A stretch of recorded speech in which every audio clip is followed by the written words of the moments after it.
संसद के दोनों सदनों से वक्फ अमेंडमेंट बिल पास हो गया और देर रात तक, यानी कि कह सकते हैं मैराथन चर्चा चली, जिसके बाद दोनों ही सदनों में देर रात तक ये बिल पास किया गया। लेकिन पास होने के बाद सियासी घमासान जो है वो और तेजी से शुरू हो गया, क्योंकि जहां कांग्रेस के एक सांसद सुप्रीम कोर्ट चले गए हैं, लेकिन उसके बावजूद जो इसके पीछे सुप्रीम कोर्ट जाने का तर्क है, या जो अपोजिशन बता रहा है कि अन्याय हुआ है, असंवैधानिक तरीके से इसे पास कराया, उसका सीधा सा कारण है वोट बैंक की राजनीति। और वो वोट बैंक सबकी समझ में आता है कि मुस्लिम राजनीति किस तरफ जाएगी। हमारे साथ चर्चा के लिए ब्रजपाल जी, आउटपुट एडिटर हमारे साथ है। ब्रजपाल जी, लड़ाई वही है, सौगाते मोदी भी शुरू हो गया इस दौरान, और मुस्लिम वोट बैंक की राजनीति को लेकर सुप्रीम कोर्ट तक इसको चले गया। हालांकि सदन में पास हो गया, लड़ाई तो साफ दिखाई दे रही है, क्यों हो रही है?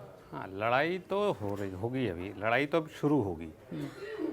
मामला संसद के दोनों सदनों में पास हो गया, अब राष्ट्रपति के पास जाएगा, और इसका पहला असर जो दिखेगा वो बिहार में दिखेगा, क्योंकि वक्फ का जो नया बिल है उसके बाद पहला चुनाव जो है वो बिहार में।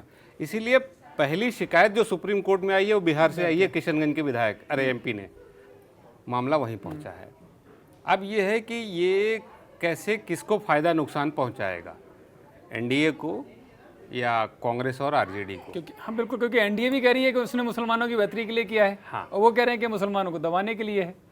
हालांकि एक अच्छी चीज़ ये है कि पिछले विधानसभा चुनाव में 2020 के विधानसभा चुनाव में बिहार में नीतीश के एक भी एमएलए मुस्लिम समुदाय से नहीं आए थे। उन्होंने 11 या 12 को टिकट दिया था, कोई नहीं जीता था। तो नीतीश जेडीयू ने शायद ये सोच के इसके बेस बिल के समर्थन में वोट दिया कि उन्हें कोई बहुत नुकसान नहीं होने जा रहा है। इसका एक चीज़ ये भी है कि ये कहीं न कहीं पोलराइजेशन को बढ़ाएगा, जिसका फ़ायदा नीतीश को मिल सकता है, क्योंकि पिछली बार तय हो गया था कि इनको मुस्लिम वोट मिले थे कि नहीं मिले थे, कैंडिडेट तो इनके नहीं जीते थे।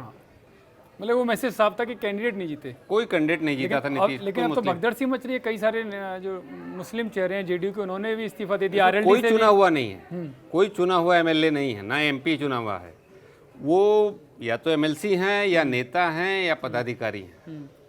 तो नीतीश के लिए चुनाव जीत के आने वाला कोई नहीं है उसमें से।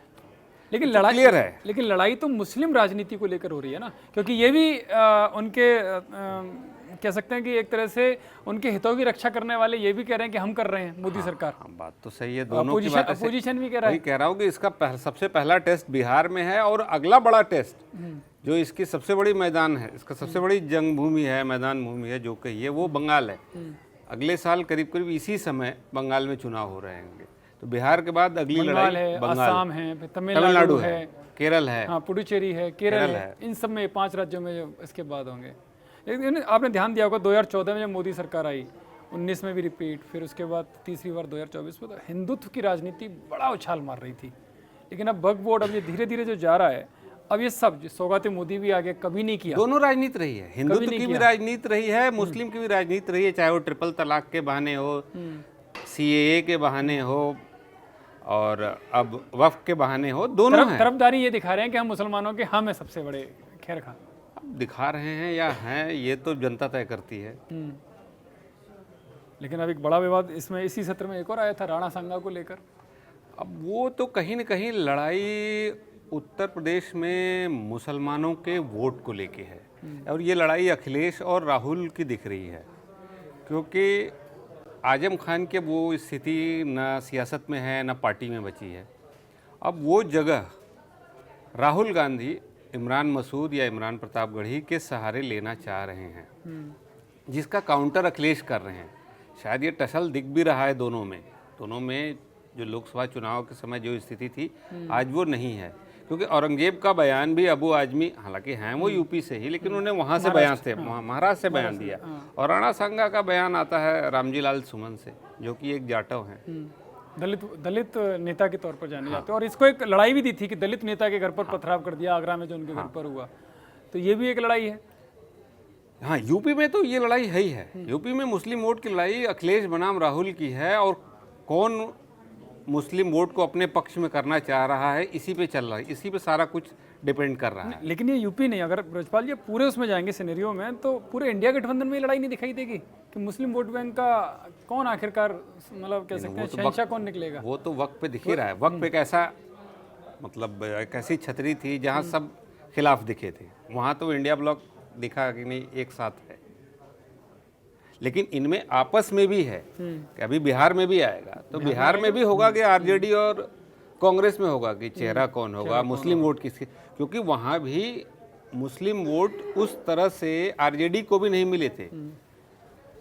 क्योंकि वैसी की पार्टी ने अगर जिस तरह से कमज़ोर पड़ी होती तो शायद आरजेडी की सरकार बन गई होती है। 7 या 8 एमएलए या 10 एमएलए उनके जीते थे। तो एक कांग्रेस के पास अपने मुस्लिम चेहरे हैं वहाँ पर। हाँ, बड़े चेहरे हैं, बड़े चेहरे हैं। एक तो अभी सुप्रीम कोर्ट में ही गए किशन, दूसरी बार एमपी हैं वो बिल्कुल किशनगंज से। तो मैंने लड़ाई तो शुरू हो चुकी है, लड़ाई शुरू और ये हो चुकी बंगाल है। में भी दिखाई देगी, असम में भी दिखाई देगी, बंगाल में शायद देगी, और दक्षिण भारत में तो और इसका बड़ा रूप दिखेगा। स्टालिन मतलब उन्होंने तो कह भी दिया कि हम भी कोर्ट में जाएंगे और इसको चुनौती देंगे। वहाँ भी ये है अभी हो सकता तमिलनाडु है की कि तरफ बिहार से के स्टालिन चुनाव, की तरफ से जो बयान है। बिहार चुनाव आते आते वक्त पे काफी कुछ बटे। तो फिर तो बल्ले बल्ले है मुसलमानों की कि मुस्लिम वोट बैंक कि हाँ भाई हम भी तेरे, ये भी अपना मान रहा है, ये भी अपना मान रहा है, असमंजस भी रहेगा। हाँ, कंफ्यूजन रहेगा। असमंजस हाँ, कंफ्यूजन रहेगा कि मेरा है कौन। कांग्रेस है, आरजेडी है, या अखिलेश जी हैं। अखिलेश जी तो बड़े स्मार्टली, उन्होंने लोकसभा में कुछ बोला ही नहीं, कुछ बोला ही नहीं। अब जो भी उसके पीछे की वजह हो, लेकिन उन्होंने अपने मुस्लिम जो सांसद थे उनको तो आगे किया, इकरा हसन को आगे किया, मोहिबुल्लाह साहब को जो रामपुर से सांसद है उनको आगे किया। इधर कांग्रेस ने इमरान मस्जिद को भी सबसे आगे बड़ा कर दिया। चेहरा तो वो है, हर आदमी उनको सुनना चाहता है ना। अगर अखिलेश जो बोलते हैं, मतलब वो इसके पीछे समाजवादी क्या- पार्टी, क्या रणनीति रही? अखिलेश क्यों नहीं बोले, क्या मान रहे हैं आप? हमें लग रहा है अपने मुस्लिम चेहरों को बड़ा करना चाह रहे हो। मैंने कहा लेकिन वोट बैंक तो उनके चेहरे पर आता है ना, आप भी नहीं, मान नहीं, रहे हैं नहीं, कि बड़ा चेहरा तो वही है। अखिलेश पार्टी के बड़े चेहरे हैं, अखिलेश पार्टी के बड़े चेहरे हैं। अखिलेश मुस्लिम के उतने बड़े चेहरे नहीं है जितने बड़े आजम खान थे उनके पास। तो उस आजम खान जगह मजबूरी भी बन गए थे उस वक्त। मजबूरी बन गए थे, अभी भी मजबूरी ही है। तो वो हो सकता है अपने, चूंकि ये वक्फ का मामला था, तो उन्होंने मुस्लिम चेहरों को मौका दिया अपनी पार्टी के कि वो अपनी जगह बनाएं, वो अपनी बातें कहें। हो सकता है उनकी बातों का असर ज़्यादा हो बजाय कि अखिलेश के, इसीलिए अखिलेश ने सीधे बीजेपी को हिट किया। उन्होंने मौका देखा तो उन्होंने सीधे बीजेपी को हिट किया कि ये बातें तो उनके पार्टी के एमपी जो है, मुस्लिम एमपी, वो कह चुके हैं। क्या ये सोची समझी रणनीति थी कि जो रामजीलाल सुमन को आगे किया औरंगजेब के नाम पर? सियासत पे सब कुछ सोच समझ के होता है, स्क्रिप्ट पहले से तैयार होती है, एक एक शब्द जो होते हैं पहले से तय होते हैं। कि ऐसा नहीं है कि रामजी लाल सुमन एकाएक आते हैं और ये बयान दे देते हैं कि भाई राणा सांगा ने बाबर को बुलाया था। ये बहुत कुछ तय करके ही बोला जो गया था। वोट बैंक उनको लोकसभा में मिला, अगर ये रणनीति है तो कैसी रणनीति की? इससे तो और उनका वोट बैंक, चलो ठीक है आप एक खास वोट बैंक को खुश करोगे, लेकिन जो आपके साथ जा चुका है, जो आपको वोट दे चुका है, वो तो खिसक जाएगा। नहीं, जरूरी नहीं है, जरूरी नहीं है। ये ठाकुर वोट फायदा नुकसान ठाकुर वोट के भी उनके दिमाग में योगी जी रहते हैं। अच्छा हाँ, कि क्या पता ये आएगा कि नहीं आएगा, उस लेकिन पे लोकसभा में आया इस बार। हाँ, लोकसभा में आया है। वो नाराजगी थी, वो मतलब उस नाराजगी को तो बनाकर परमानेंट भी तो कर सकते हैं ना। नहीं, उस नाराजगी को तो और उस नाराजगी को अभी थोड़ा सेटल करने में सभी लोग लगे हुए हैं। अच्छा, वो उस तरह से नहीं है, ये इसीलिए बयान आया। हालांकि अभी वो खुद, हमें लगता है रामजीलाल सुमन जी राज्यसभा में ही हैं अभी। राज्यसभा में है। हाँ, अभी वो मुलायम सिंह के बड़े खास माने हाँ जाते थे। हाँ हाँ राष्ट्रीय महासचिव भी रहे, केंद्रीय मंत्री भी उस दौरान उनके साथ रहे। कितने मुझे लगता है 90 के दशक में थे। बिल्कुल। तो ये राजनीति किस तरफ, मतलब सौगाते मोदी ने भी तो एक महिलाओं को तोड़ने का काम किया, लंबी लंबी लाइनें ट्रिपल तलाक ने भी किया वही। तो ये भी इनका पशुपेश बढ़ा रहा होगा, माथे पे शिकन ला रहा होगा। ये वक्त कंफ्यूजन ज्यादा फैलाएगा, अच्छा, खास करके विपक्ष में। इससे एक चीज तो होगा, और इससे हो सकता है एनडीए को फायदा हो, वक्त से ज्यादा पोलराइजेशन होगा। ये उम्मीद है कि इससे ज्यादा मुस्लिम राजनीति जो उस तरफ झुकाव रहता है वो हाँ, इस तरफ भी आ सकता है, आप ये कह रहे हैं? हाँ, नहीं, पोलराइजेशन का मतलब अगर हर आदमी इनके हितों की बात करने लगेगा, इनके तो इनके लिए तो एनडीए के लिए तो फायदा है ना। यस, यही फायदा ये तो हुआ ही है। ये तो राज्यसभा और लोकसभा दोनों सदनों में दिखाई देने को मिला, तर्क कम और वो भावनाएं ज्यादा दिखाई दी। इमोशन थे। इसका फायदा एनडीए को मिल सकता है, पोलराइजेशन का। हो सकता है इसी मकसद से हुआ हो, और इसी मकसद से नीतीश ने भी इनका साथ दिया हो।